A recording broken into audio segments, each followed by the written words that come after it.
Welcome everybody to this beautiful group that we are starting right now. It's a really the vision for this group. It was, as I said, is it's powerful yet simple, and it's to raise the vibrational frequency of the collective, foster unity between all of us. Because Mabato and I had this conversation. We were talking about unity and how important it is through all walks of life, through all places, and especially with all of us healers as well. And it's to offer support to those that are embarking on their spiritual journey and are seeking guidance, regardless of where they are in their path. And I started noticing that that's a lot of sometimes what we're going through is what shows up for us with our clients as well. So in these sessions, what I really, really wanted to do is create a sacred dialogue, look at each and every one of us, who we are in the world, how we're here to support the world, where we are, so that if people wanted to connect to us, they can absolutely. I'll put everybody's details and bios underneath these, and then eventually I'd like to go live with these and allow for open dialogue and questions with people where we can support live from all of our different perspectives as well. So really creating a sacred space and a gathering of us. And I've handpicked all of you leaders because I think you walk your talk, which is important. And you really are here to I believe you really are here to bring in unity and raise the frequency. And you've all spoken from the heart, which is so important. And yeah, so I think we will begin. And I'm just going to ask Mabatu if you could do a quick introduction of who you are in this world, where you are in this world, and what you do. So I'm Mabato Montse. I am currently stationed in Pretoria, Tshwane, South Africa. I am an initiated healer into the Nguni traditions of Ubungoma. Um, Healing has always been in my lineage, particularly my maternal lineage, and leadership is very strong in my paternal bloodline. Um, and when my journey started in 2021, in terms of the actual initiation, I think my journey started many years before I even became aware that I was on a journey. I then started wanting to understand a bit more about, firstly, my physical experiences, and to also understand at a psychological and spiritual level what it means when I go into a trance, what it means to have a calling. Coming from a family of healers, I felt called to imagine what being a Sangoma might mean for me, as well as my lineages and my role in the world. And so I embarked on doctoral research, looking into what ancestral trauma actually is, what decolonization means for me, and how that can be applied to the collective. I am a podcast producer and host, Conscious Conversations. I was actually busy now with planning season 4, which is really aimed at giving people the tools that have helped me navigate my journey. I find that a lot of the time, how healing is spoken about in the world generally tends to be so abstract. And so, through my work, which is very transdisciplinary, looking at how I can reframe education, because education has been such an instrumental tool in shaping minds and ways of being in the world. And so, using my podcast as a multimedia transdisciplinary platform of re educating, of creating community, and really sharing what has helped me. So, yeah. Beautiful. Thank you so much. That's stunning. Thank you so much. John, tell us a little bit about you. Hello. And first of all, thank you, Natasha. I just have this really beautiful feeling about what you're creating here. And it feels like the start of something very magical that goes on for many, many years. So it's such an honor to be here right at the start. It's the first step is the most exciting, right? So yeah, as it says on my hoodie, I'm John Binney. Oh, and it also says raising vibes. Excellent. So I am based in Scotland. I live quite close to Natasha, about 30 miles away, and I have just a year ago, I left my software engineering career, 26 years, and the last 8 years was at Amazon as a senior software manager in corporate, leading the artificial intelligence development and for recruitment. And that was fascinating because in 2017, I went through an awakening. I started meditating each day, talking to spirit guides, writing loads of songs. And then after 2 or 3 years, I started learning on the job, as I describe it, what I now call today quantum psychic energy healing. Um, and I never really trained in any energy healing, but I just love doing it. Past life regressions, soul retrievals, exorcisms, energy clearing, helping people activate their psychic abilities, teaching psychic abilities, and many more things. Um, and in the last year, since I left my corporate job, started my own business doing this work full time, and it's now expanded out to some. I've been learning for the first time things like I qualified in clinical reflexology, Swedish massage, and Indian head massage, and those modalities I blended with psychic readings and also uh, quantum energy healing, and that I love that innovation. It's really exciting. But the my mission is very much aligned with some of the things that Natasha was describing. Like my mission is very much to help raise the vibrations of billions of hearts, to help people across the world to balance, like find our right balance and harmony of our darkness and our lights within all of us and across the planet. And by doing so, like helping people on their awakening journeys. I also do a load of other things, probably too much, but it includes I have a membership group and then also develop training courses teaching what I do. I have 3 training courses, foundational, intermediate, and advanced for those. And my idea is not to just do it all myself, but to teach others to go off and do some of those things themselves. And in fact, Natasha and I were on a podcast with Chloe today, Chloe Rose, who's one of my students who just finished one of my training courses. So just helping, I know I can't do it all myself, and it's lovely to have so many bookings now and have got over that hurdle of will this be viable? And now I'm like, now Natasha and this work's helped me reflect on, okay, who am I next? Because I feel like every day, every month, I need to keep getting expanding my consciousness so that I can not do more but help more people, maybe do less and help more people. So yeah, that's me. Beautiful. Thank you, John. We do have a few others that weren't able to make it today, and hopefully they'll be on next time. But for me, so my name is Natasha Rocha. I'm Portuguese, born in South Africa.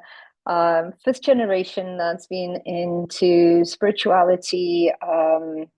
Yeah, my grandfather held an underground school in Mozambique, where it was back in the old days when they used to do actual seances. Like, is there a spirit in the room? And you could hear it tap, and then it'd be like, please confirm, and you'd hear it tap again. And then they did all sorts of things like that. And they did a lot of studies and absolutely beautiful. Growing up in South Africa and the energy of South Africa, there is always, I think we got to see the good, the bad, and the ugly of spirituality, the 50 shades of spirituality.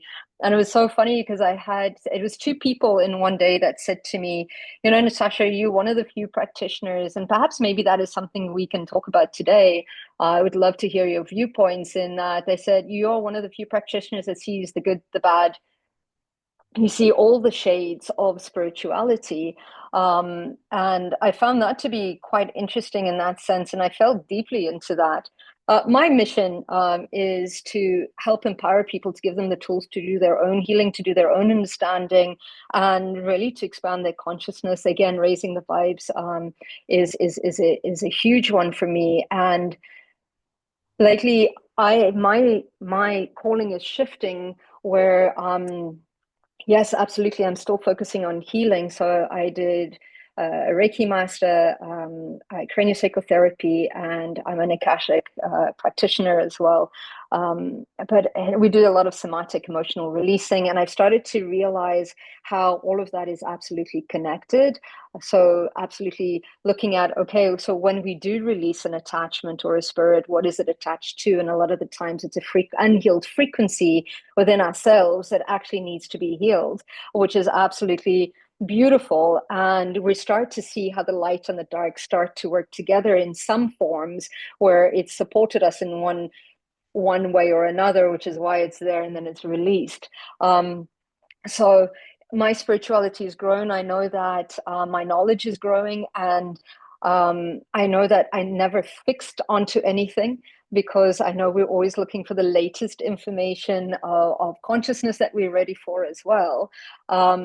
And yeah, my mission is to empower people, and I'm pivoting at the moment into really starting to help business CEOs to really learn how to access the life and the blueprint of their businesses and really start to activate mindful leadership. Like John and I's podcast together is all about mindful leadership. And then I'm on another podcast. This is all about conscious health. So really starting to support those, because in today's podcast that actually came up for us, John, is as well as that our limits need to be healed as CEOs, as people, as leaders. So we're constantly doing this healing, which is important.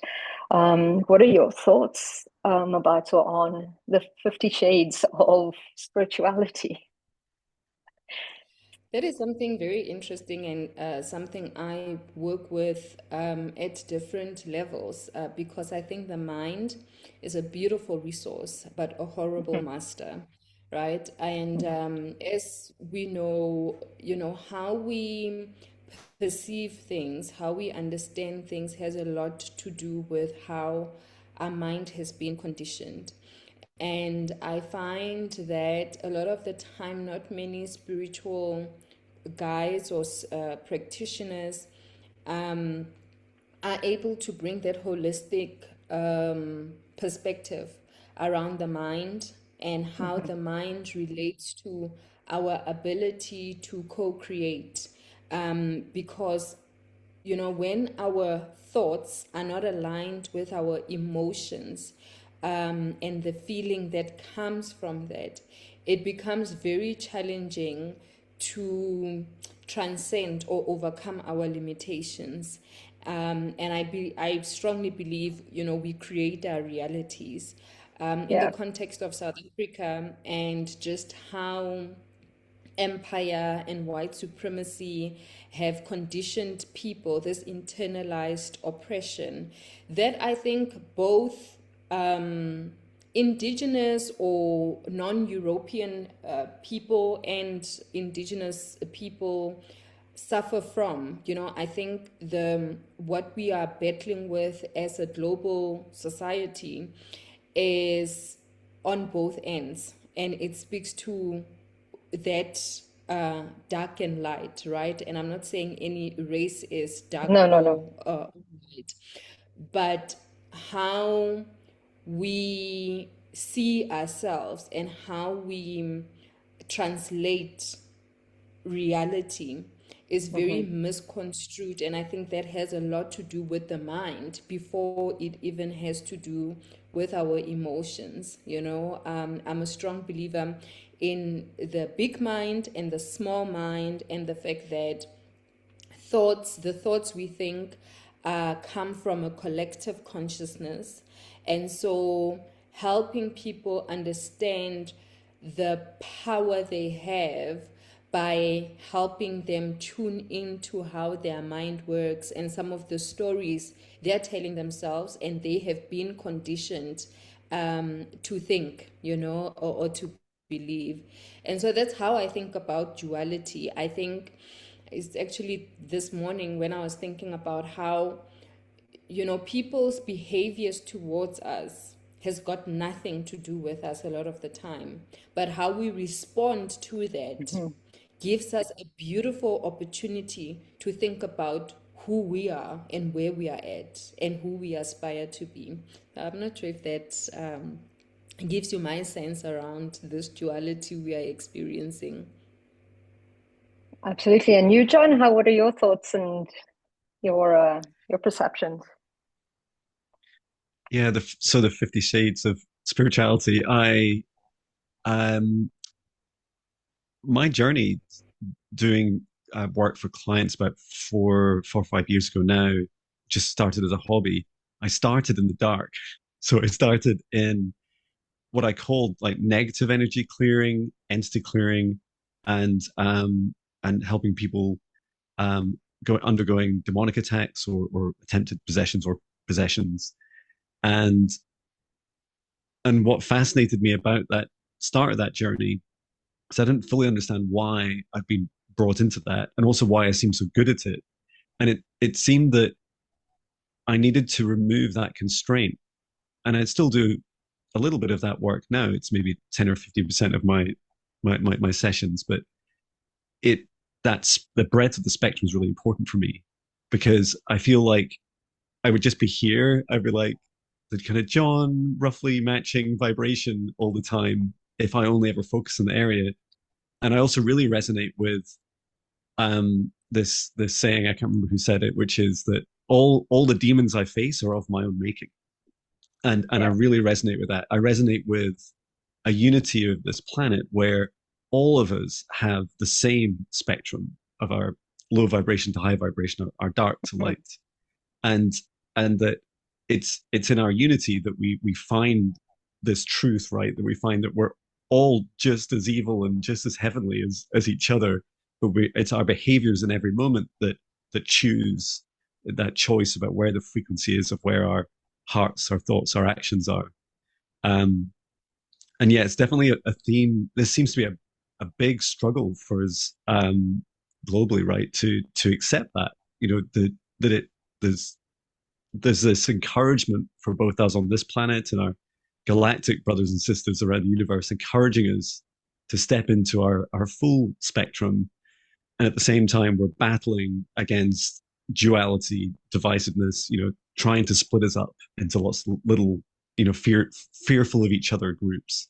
So yeah, I feel excited that that's one of your first questions, Natasha, is like just helping us, bring together um, all of these aspects, all of these frequencies, and never to um, to be inclusive of all, and never to just isolate and say everything except for that, because I think that's where where our whole our whole human race ended up with so many problems is through that the silos and divisions we've created between ourselves.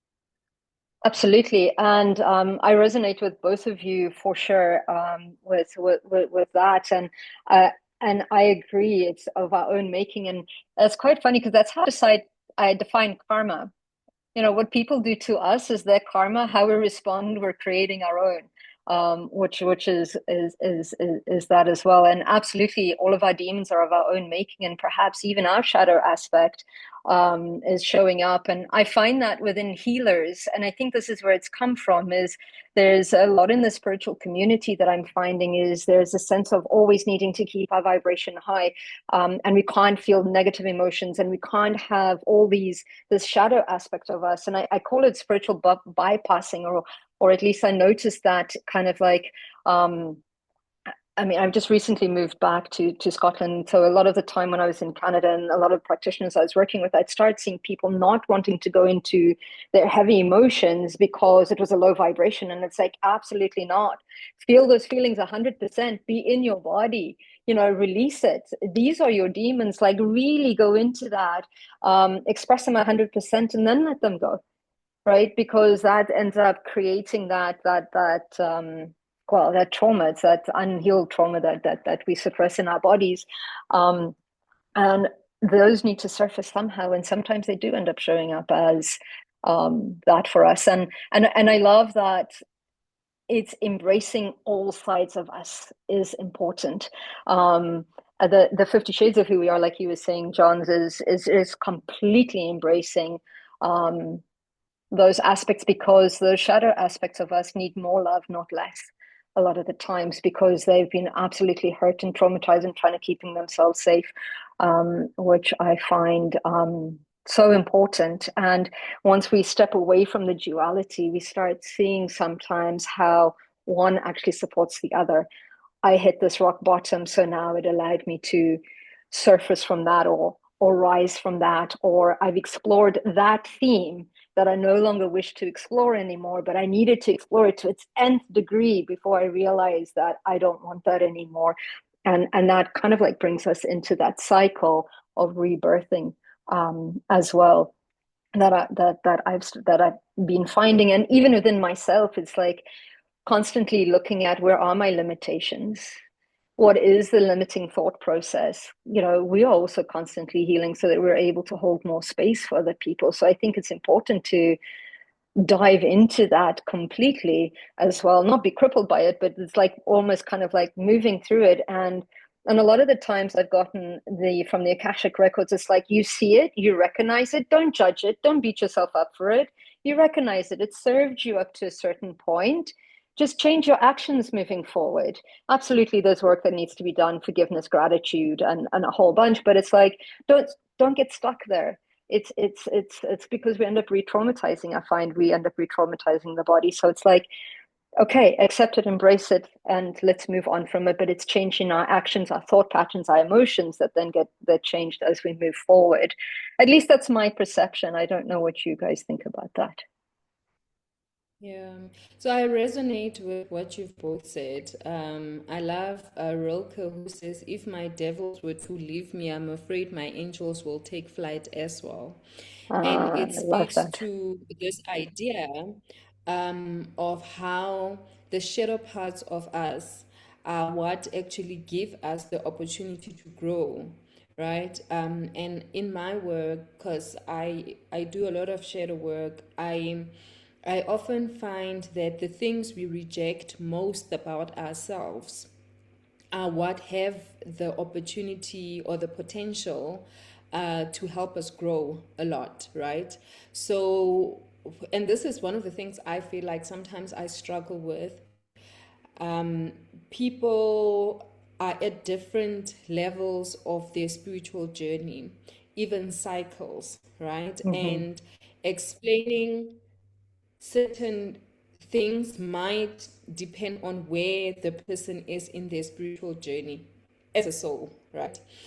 So when one speaks about past lifetimes and people's experiences, that would influence what they're experiencing now in this lifetime and the density of the challenges they need to overcome.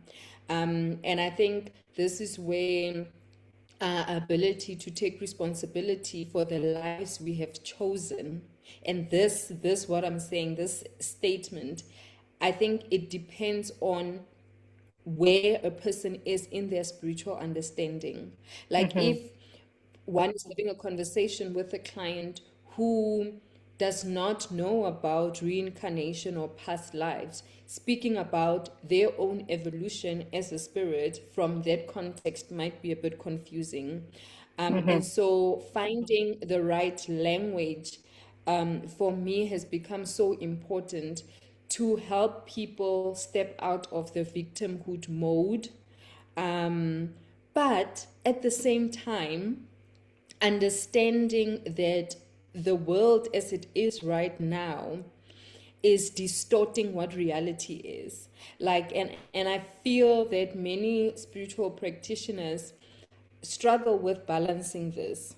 Yes, we are not victims in all of this, but at the same time, there is this reality that requires us to be in service of light. And it means either being an activist, creating communities, doing the healing work, and speaking out against injustice. And so the work is so multi-dimensional and Mm-hmm. multifaceted. And it's always interesting for me how I'm able to hold space for people at different emotional states, psychological, meaning intellectual, right? Mm-hmm. And I think that makes a difference in our ability as healers to raise this collective consciousness. I feel like a lot of these conversations are had at particular segments of society. And when we look at what we might call poor people, that is where the work most needs to be done to elevate the consciousness of people. And I find there's a gap in the world, and getting this information there, because I don't like using the word poor, but people who are less privileged and less educated are the ones I believe need the most support in terms of elevating their understanding of themselves, because it means they would not accept certain things in their lives. So, yeah, I think that's where the biggest work needs to be done. What are your thoughts, John? Um, I'm just pausing because I know I talk a lot. um, yeah, I like when just going back to the point about with you mentioned briefly like spiritual bypassing. There, without a doubt, the darkness is like infiltrating like spirituality, and I actually feel good about it. Right, I think it's good that it happens because it has to happen. It can, spirituality can't be separate. It is everything, right? Everything is spiritual, Yeah. and that as it happens, where it's an opportunity for all of us to discern, for every single person to see the differences between to try and get better at detecting the intention behind what people are doing for each other, Mm. whether it's helpful or not, or helpful for them or not. And I think it also helps like do gradually there'll be no hopefully there'll be no such thing as spirituality one day. There'll be no such thing as light workers. We'll just all be people together, and the labels will gently fall apart. They'll dissolve as we become more into Mhm. unity. um and and I really love that. I felt a lot that like this clearly there's a huge fear, like still most of my software engineering career and now my uh spiritual mentor and psychic mentor career is helping people in the US and Canada, and it's still about 90% dominated by the US and Canada. And there's, whilst I have other clients around the world and some here in the UK, there's this fear that is being cultivated. It's being like we're being farmed for our fear right around the world. Hmm. And people are really struggling to let go of a clearly like I my view is it's failing and falling apart, and I can see how it's traumatic for people to witness that, because they feel that all the things that are dear to them, their loved ones, their towns, their cities, their countries are at risk and dissolving in front of their very eyes. And I also see that has it's traumatic and it's difficult for people, but some people are choosing that. Some people have either voted for that in their country, or they've decided that they think that path is whatever. Let's just give it a go. Let's see what happens. Or they actually they choose that. And I feel that's also important to acknowledge that everyone gets to choose. If they choose fear, that's their soul's got to go through that. That's I've been Mhm. in fear most of my life, and now I'm not so much in it, and because I don't choose that anymore. And then I also see this new higher vibration, fifth dimensional Earth that we're co-creating together, and like Natasha bringing us together here feels so good because it feels like the first strands we're starting to build and connect together in ways that are so new. And one of the big things that I learned this year since starting my business is I didn't think I was that constrained, that I didn't think I had that many constraints programmed into me. And yet the very first thing when I first started my business is I was guided to go back to my childhood, the first place I remember growing up, about 3 years old, and I spent a few days there camping. And I was taken back to remember who I was before I entered the schooling system and began my schooling and programming. And now here I am again a year later, going about to go back on a road trip and go and visit lots of different places.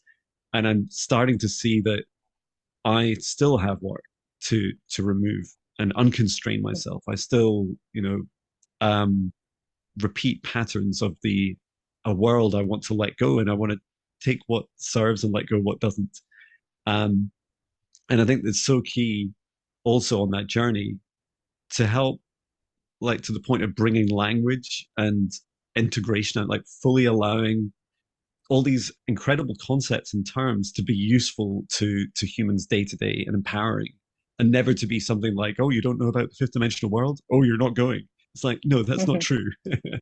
And that we all get to choose what we believe, I think, is so powerful. And yeah, I feel that's been a big theme for me as well, is like being, that's why my hands-on work is important to me, so I'm not just floating around on Zoom calls for the rest of my life. That I do meet with people, and that I, can talk to them in a way that's helpful for their lives and getting through the many challenges that we all face. Yeah, I absolutely agree with both of you, because that holding space for where people are in their journey is what gives us the compassion. Not only that, I feel it's a respect for where that person is going. And a lot of the times I talk about, it's one of the misconceptions that I had when I first started on this healing journeys, that I wanted to heal everybody. And now that I've started, or everybody that I connected with, and then I started to realize that the true healing and the true way that I can support people is to not push them ahead, but to walk beside them and to have compassion in their journey and support them through their journey as well. And it became very, very, because it's you start to then go, why is this person not healed, why is this person not healed? And I've tried so hard, and it's really, it wasn't about, I was still making it about me. And it had nothing to do with me. It was really about walking beside and doing my own healing, so that I would be able to support more bandwidth, and hold space for that. And then also learning that things are constantly changing, and my ideas are constantly updating, and my beliefs are constantly updating, as I do my internal healing. And I think that's absolutely important, is to hold space and to understand that those souls have chosen to go through what they're going through as part of their own soul's evolution as well. And it was so interesting, because I had, on one of my lives, one of the questions that one of the people came in and asked us, they were like so distraught with what was happening in the Ukraine and in Russia, and the injustices of it. And the messages that came through is, what is the injustice that is surfacing within you? Because it really is a reflection of what you're going through. If you're triggered within you, the healing needs to be happening within you, because we need to respect that those souls, that collective, is going through what they've wanted to go through, and everybody is exactly where they need to be at the time that they are. So it was really kind of like, what is that reflection that where does that internally, we need to look at it within ourselves as well. But it's like you both say, it's like walking beside and holding that space, and knowing that really we're holding that frequency for healing, and it's up to that person to match it. They're ready for it, they've come to it, but it's however it is taken is entirely up to them, and respecting that and how we walk beside them, which is important. And perhaps showing those, and this is what I'm hoping in bringing unity here is, and this is what I find so beautiful, because we're looking at people that are just beginning their journey and connecting out with us. We're looking at supporting the children, the youth, the youngsters, the, like, I mean, supporting them and empowering them before they get that, all that programming that limits them. If we look at a child, like, and that's one of the things I found, is like, they absolutely love and accept themselves fully, completely. They feel their feelings 100%, and they let it go. They forget about it. They fight with their friends one day, 5 minutes later they're friends again. They've forgotten about everything. They teach us so much when it comes to that, and I find that absolutely beautiful. And somewhere along the line we start to become, I don't know, it's the trauma, the themes we've chosen to experience in this life, I suppose, that activate who we are, that the traumas, I suppose, like our soul wants to experience, so that we can then help others. Because I don't think anybody escapes this planet or lifetime without trauma. I seriously, this is what it's what helps us grow. You know, when the body's suffering, the soul is growing in one way or another. That they're saying, or you're becoming the hero that you need to become, that you need at that time. Um, so I find that very important. So it's lovely that we're all hitting people, and I'm like, no, I need to make, because changes to the people at the top as well. So it's amazing that we're getting called to really raise the vibration, bring in the understanding, and I'm starting to see why we've come through as a collective, because I think our passion, our purpose to bring in unity is hitting on all different sides, right? From the big corporates, the government, people that are just starting off, and then the kids. A lot of us will have that. I know for sure that Maria wasn't able to join us. She's doing a lot of speaking with the youth out in Toronto and the Indigenous sides over there as well, and teaching them how their body, and that's okay, their spirituality, and reminding them who they are as well. So I think the two of you, Mabato and Maria, will have some amazing conversations as well. But I'm loving that this group, we're actually hitting things from a very different perspective, which is absolutely amazing. And I can't wait to see the real reasons why we are coming together. Did you have any perspectives, any hits on why this group is coming together? I saw, well, I was immediately told, I think I said to Natasha that it's the start of the Earth Council, or the kind of the the equivalent of the Galactic Federation on Earth. So it is the start of a beautiful journey. I don't know why I'm doing this. It's like my throat chakra. It's like speak, John, speak. But yeah, an Earth Council, like representing Earth, and I that is a fascinating concept, right? Because many people around the world still believe that it is their government that they have either elected, or their dictator, or whoever's supposedly in charge leads them. And I think for many, especially what we see in the US, where I've done about 200 sessions in the last 4 months, mostly people between the age of 60 and 89, and definitely like most averaging around 70, 75. And they're they're releasing that. They're thinking, actually, I think I might be in charge. I don't think it is the leader or leaders. Um, and then they're realizing that they want to find a life purpose. And I love, the idea that a council, a federation, a panel, a group of people, a unity that can come together and start to represent, more of us. We're all going through different awakenings at different times and different ages and different cultures, all around the world. And any way of bringing people together to have a voice to share is a fantastic start. There's something about us humans that we have this built-in propensity to problem solve, right? And actually just finding some of the problems and being aware of how unity is. Whenever I visit Galactic Federation ship, they do it so perfectly. They unify that before every meeting, they unify their hearts, and they're from around the universe. And you're like, some of them don't even really have a heart like we do, and you're like, this is incredible. We do have physical human hearts, and we can come together even more easily than some other races around the universe that have struggled to do it. So yeah, I'm really excited. Thank I you. love what you're saying, Love John, that. because for me, I look at the lives of some of the people I admire and who are my spiritual counselors, or form part of my spiritual counsel. People like Martin Luther King, as an example. He did so much in his short life. And, he spoke about who we choose to become. And, it goes back to what you were saying, Natasha, to say we can really only change ourselves and connect with our life purpose. That becomes important. And so, us being here, for me, it's really about how can we support each other's expansion so that our work individually and collectively can have greater impact in the world. And that for me is what what purpose means in my life. How can I be impactful?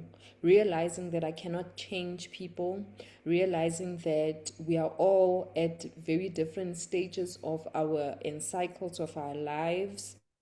How can I demonstrate and embody the values I believe in, you know? Mm. And I find that the more I gravitate towards that, the more I am faithful to that inner knowing and yearning, the more the world expands for me and the vision I have for a humanity that is inspired by heart, you know?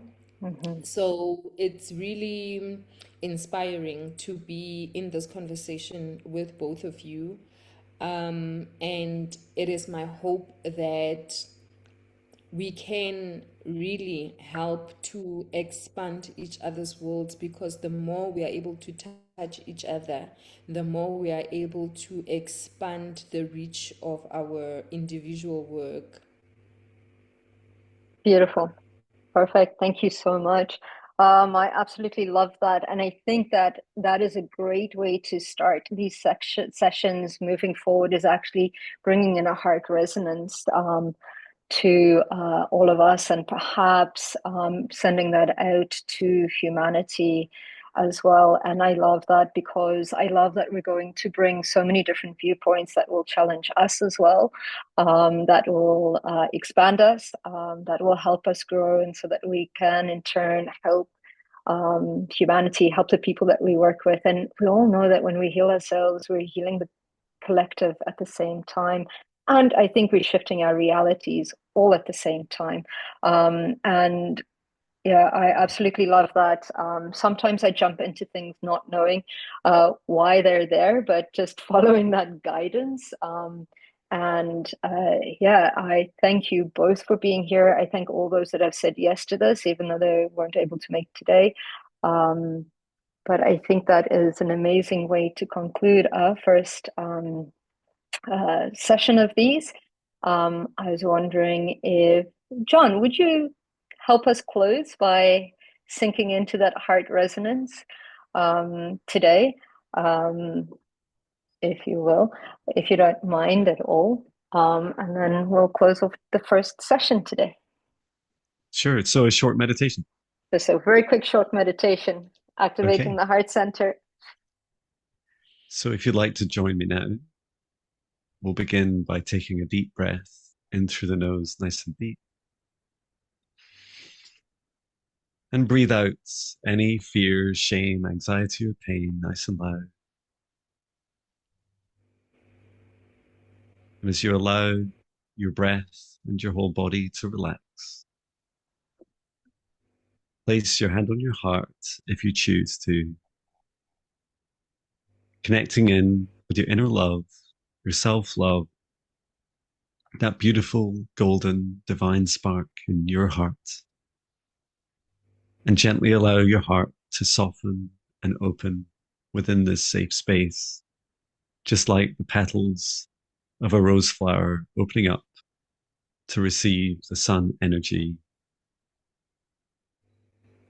And as we open our hearts for this group, for all those that Natasha has invited in and that consent to this, I invite us all now to extend a cord of light from the center of our hearts to each of us in this group, forming as a circle, with your light extending from your heart to the right, to the person to your right, and so on around the group. As you feel it, receive it in your heart from the left. We come together at this time in unity. We come together as one human race, as one dream, as one hope, and one love. Thank you, dear souls.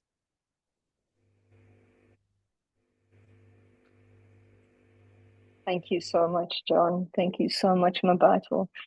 Thank you. That was incredible. Yeah, what a beautiful visual I got for that, and people coming together. Thank you. Thank you. Thank you. Pleasure. Thank you. Thank you both for saying yes today. I think the next one, I'm looking to do the 14th of May or in and around there. I will send out the email. And thank you, thank you, thank you so much for being here. Thank you. Pleasure.